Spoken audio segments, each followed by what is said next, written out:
আমারও সম্পূর্ণ বিশ্বাস আমরা জিতবো। তোমার টিমের প্রত্যেকটা টিমমেটের জীবন এখন শুধু তোমার হাতে, ক্যাপ্টেন। তোমরা সিদ্ধান্ত নাও তোমার টিমের কে থাকবে আর কে বেরিয়ে যাবে।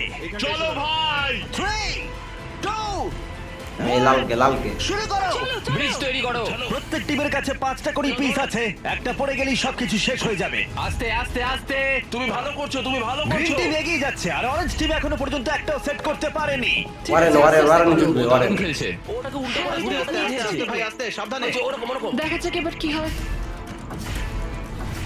ঠিক আছে, তুমি সবগুলো এক জায়গায় রাখলে। তোমার প্ল্যানটা কি? সবার আগে পৌঁছানো। এটা অনেক বড় ব্রিজ আর বেশি বোর্ড নেই। ভুলে যেও না, যদি তুমি পড়ে যাও তোমার গোটা টিম এলিমিনেট হয়ে যাবে। তুমি পারবে, তুমি পারবে, তুমি সব থেকে এগিয়ে আছো, তাড়াতাড়ি করো। তুমি পারবে। চলো চলো চলো তুমি পারবে পারবে পারবে। চলো। গ্রিন প্রায় শেষ করে ফেলেছে। ও মাই গড, এখন প্রশ্ন হলো ও কি হ্যান্ডকাপ খুলে